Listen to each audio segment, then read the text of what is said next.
The poet Rumi wrote a long poem called The Journey, and I'm going to read an excerpt from it. Come, seek. For seeking is the foundation of fortune. Every success depends upon focusing the heart. Unconcerned with the business of the world, keep saying with all your soul, coo, coo, like the dove. Even though you're not equipped, keep searching. Whoever you see engaged in search, become her friend and cast your head in front of her. For choosing to be a neighbor of seekers, you become one yourself. Day and night, you are a traveler in a ship. You are under the protection of a life-giving spirit. Step aboard the ship and set sail like the soul going towards the soul's beloved.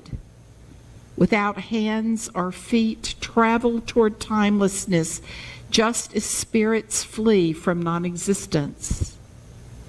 By God, don't linger in any spiritual benefit you have gained, but yearn for more, like one suffering from illness whose thirst for water is never quenched.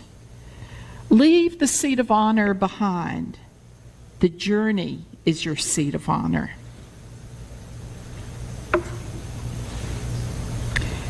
We Unitarian Universalists are seekers.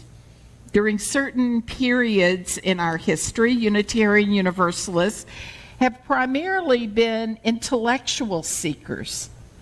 But most of our heritage has been rooted in the expansion of the heart and soul. We have inherited a longing from our forebears, the Transcendentalists, to take up the journey of the heart as well as the mind, a journey that is always unfolding. It is that old yearning that has over the years led me to a spiritual practice that weaves together my Unitarian Universalism and Universal Sufism. That search was the core of my sabbatical journey.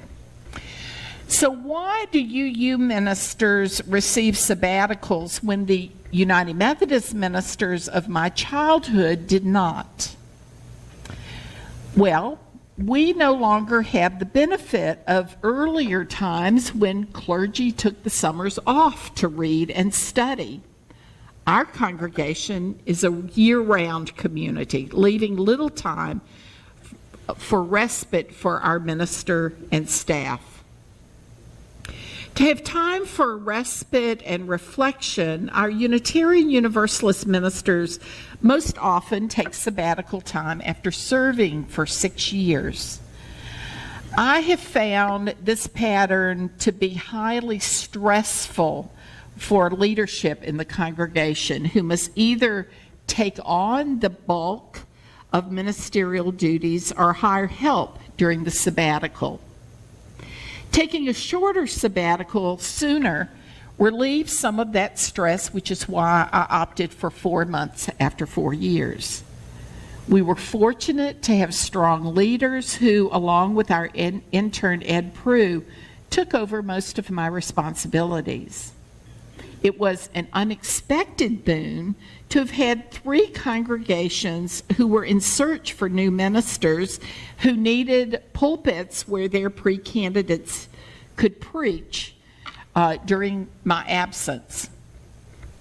These factors saved the congregation a good deal of money. So why does our tradition think that sabbaticals are important for our ministers? As I mentioned, in the good old days of Emerson and Channing, ministers went to the Cape for the summer where they could think and write for 2 or 3 months. I'd have much better sermons every Sunday if I could do that. Most clergy don't have that option since our congregations really do have activities and services year-round. Of course, it's harder on the air conditioning units, but while academic sabbaticals are focused on intellectual and academic research, sabbaticals for clergy are also meant as a Sabbath time, a time of rest, reflection, and introspection. That was certainly one of the focus areas of my sabbatical.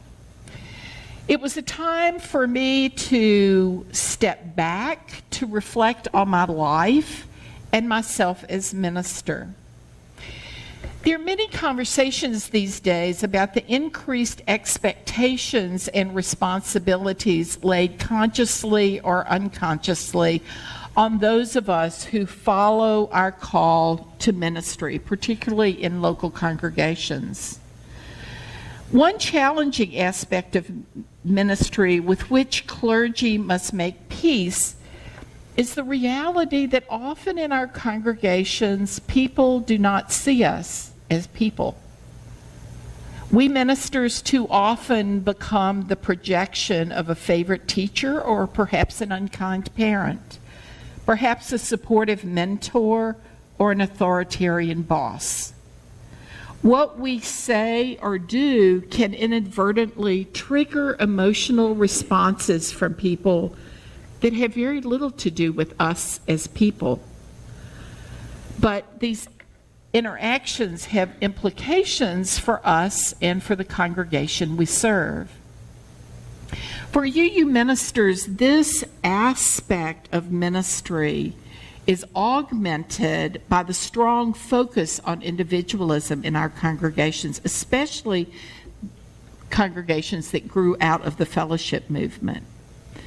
Currently, these aspects of our work are magnified by the tensions in our society today.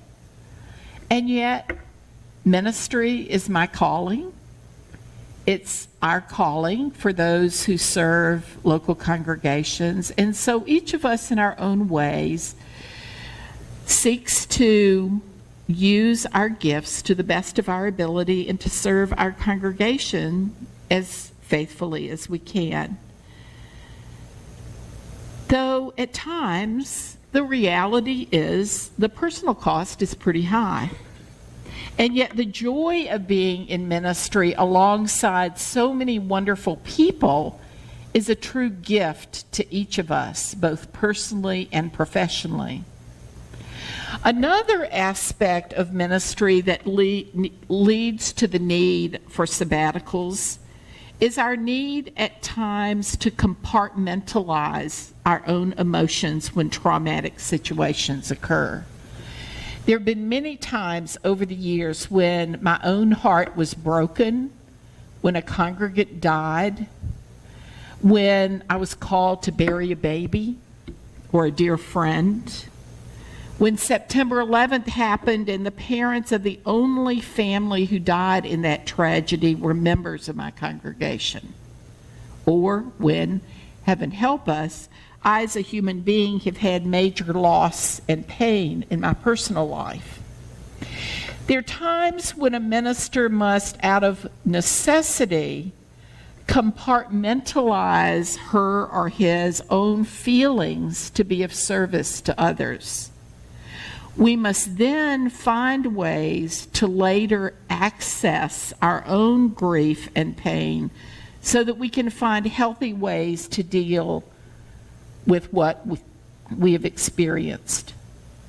These are times when I have been very grateful for periods of Sabbath and sabbatical, times when I've been able to stop, to reground, and to reintegrate myself and to deepen my sense of self and ministry.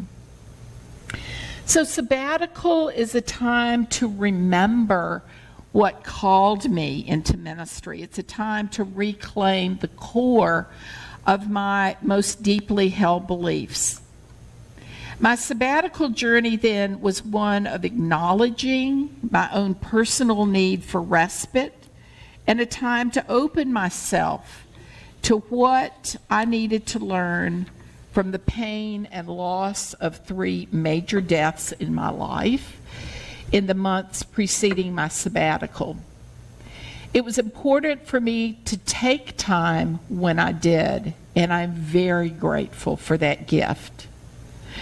Wayne Muller, minister, therapist, and author, wrote about the suffering that can take place when any of us do not take the time we need to heal from loss.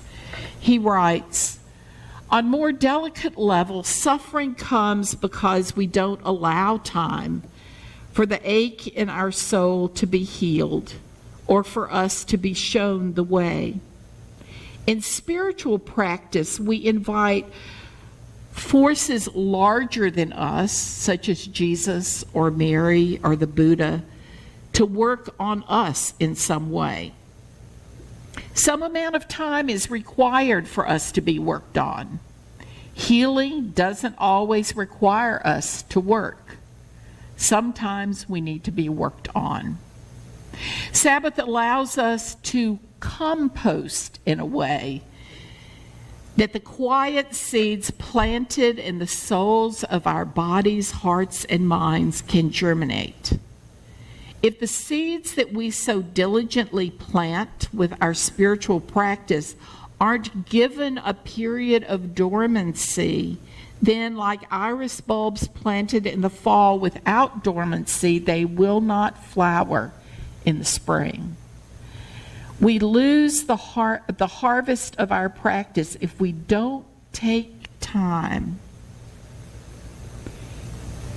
to take our hands off the plow and rest, I love this phrase, and rest in the hammock of delight provided for us by the Sabbath precepts of so many spiritual traditions.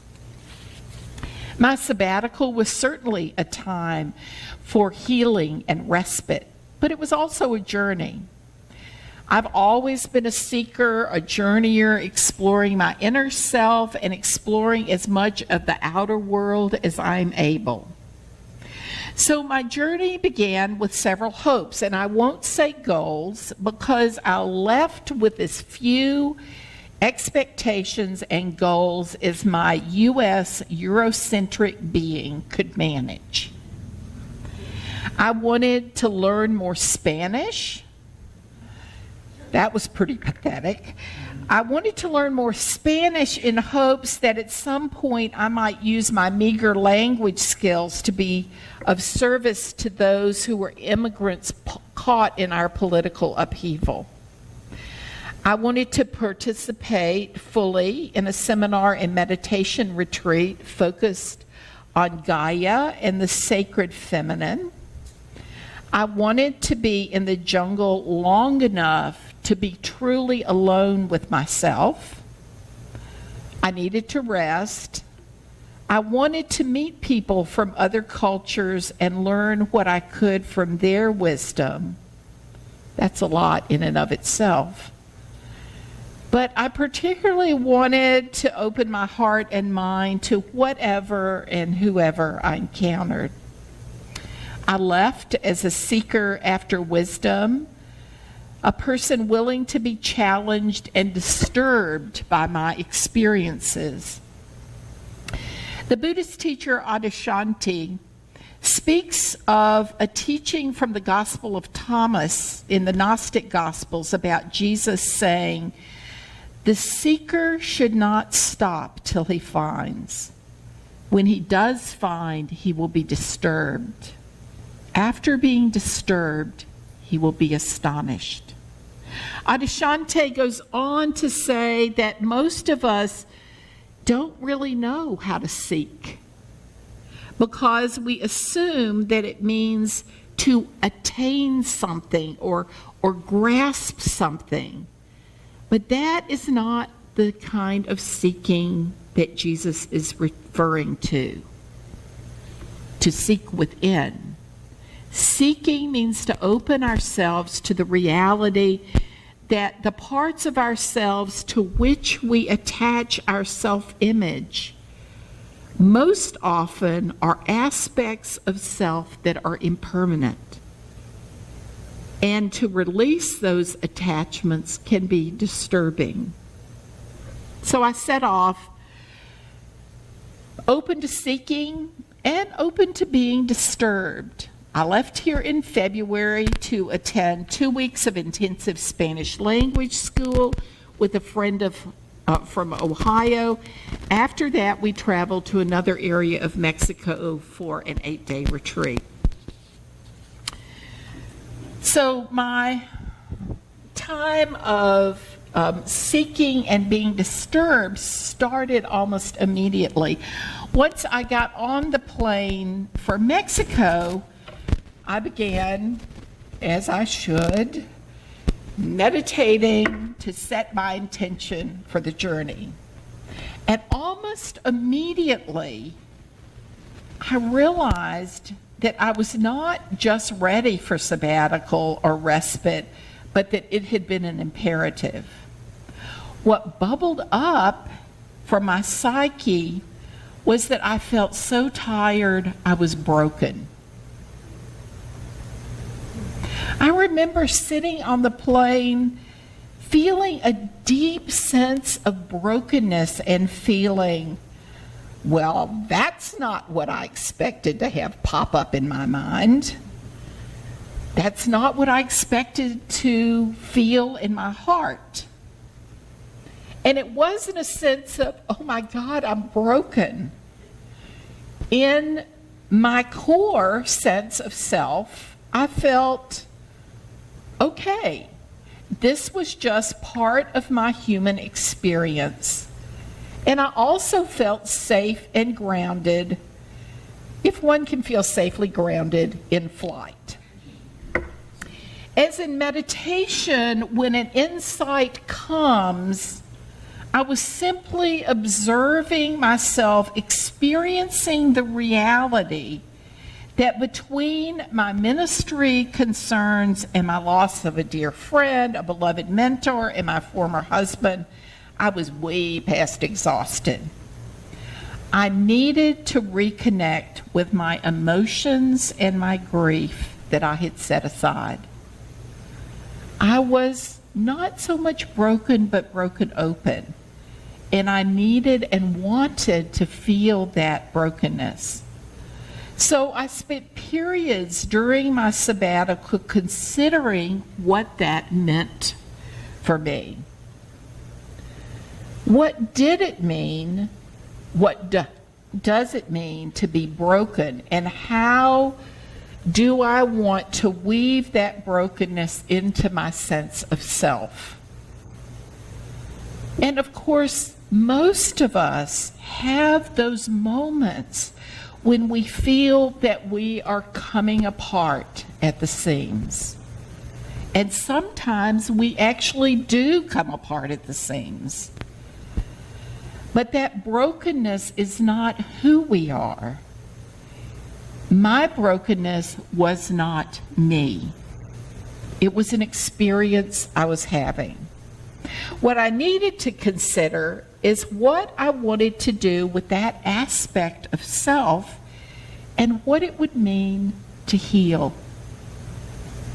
First, I went to that saying, the broken places are where the light shines through. I've used that lots of times. I acknowledge that at that moment, that made no sense to me. It didn't resonate with my sense of self. So what do we do when we get to a point when we're broken apart? I sat with that question for some days, and in the end, I realized that breaking apart can be a gift, because all the pieces of my life were still there. By stopping to look at myself in pieces meant that I had the freedom, the choice, and I would say the responsibility to decide how I wanted to put those pieces back together. I imagined that it would be like taking those pieces and creating a new mosaic for my life. most often, we can't create something new without creating some Sabbath space, a Sabbath vessel, if you will, where we can rest and reflect on who we're becoming. What we create might be very similar to our life before we came apart, but we also might choose to be in different ways. We might decide that to live in a healthier way, we want different priorities for our life, or we want to spend our time in new ways, or choose to use our time in ways that offers us more joy and peace. My discernment about this is still in process, so I'm very open to talking with people about perhaps your process at some point when you felt broken apart. So I'm still deciding how I want to spend my time now that I've returned. I'm grateful for that insight my very first day on sabbatical, because it gave me a lens through which I could see my varied experiences and adventures while I was gone. One of the questions that people asked me before I left was, well, what will you do every day during your time in the jungle? And I simply replied, I don't know. That made some folks uncomfortable, but for me, it was important to go without a lot of preconceived notions so that I could learn as much as I could. Certainly, one of my reasons for being in that remote and wild part of nature was simply to be. I wanted and needed silence, alone time, and literally to breathe in the jungle. Stepping away from the sounds of our culture and Facebook, to be immersed in the natural world in a remote place was really what my soul needed. I think all our souls need the natural world, as Meg was talking about. Of course, we can find wild places right here, sometimes in our own backyard. And I'm so happy that the Cranes organize a camping trip each year, and that there are hikes that take people into nature. And I know it sounds really bizarre, but for me, it was more comfortable going into the Amazon jungle of Peru than hiking in the woods here because of my bout with Lyme disease a few years ago. Every time I see a tick, I sort of freak out. However and wherever we get into nature, we find healing and connection to the world that really is very important for our souls.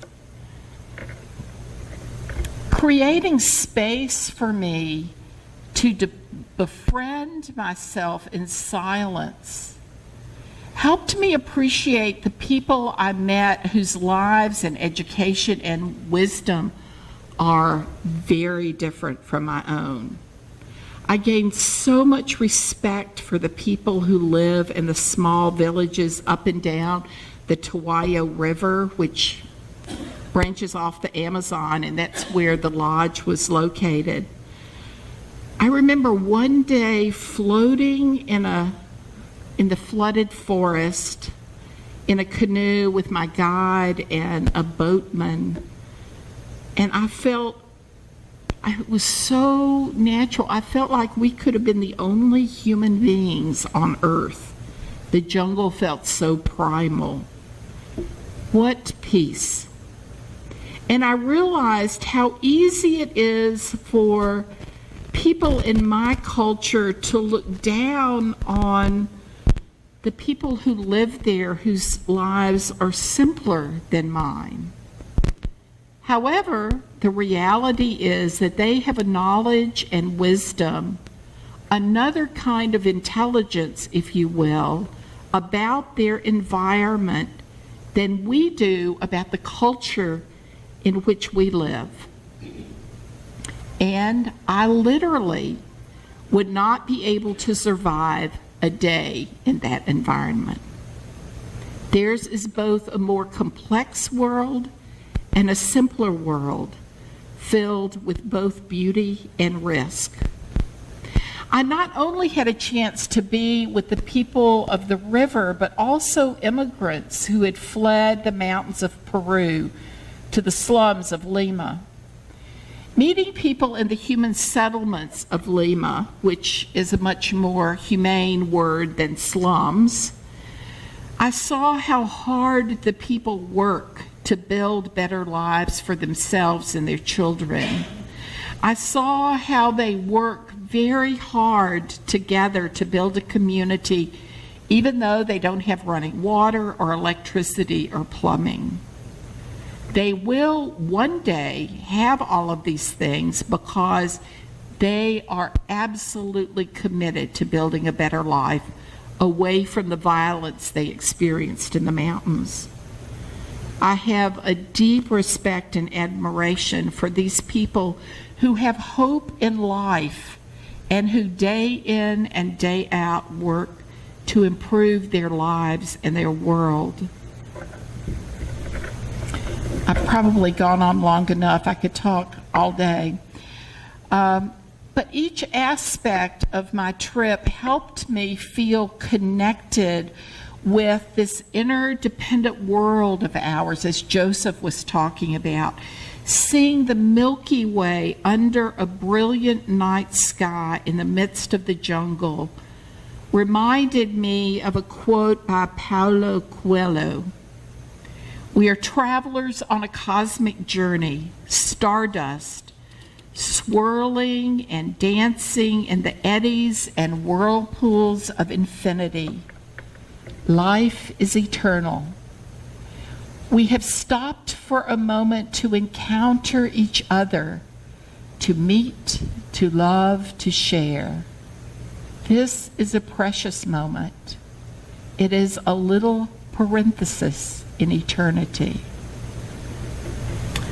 So may we all cherish our own experiences in which we find deeper connections to ourselves, to the human family, to nature, and to the cosmic journey.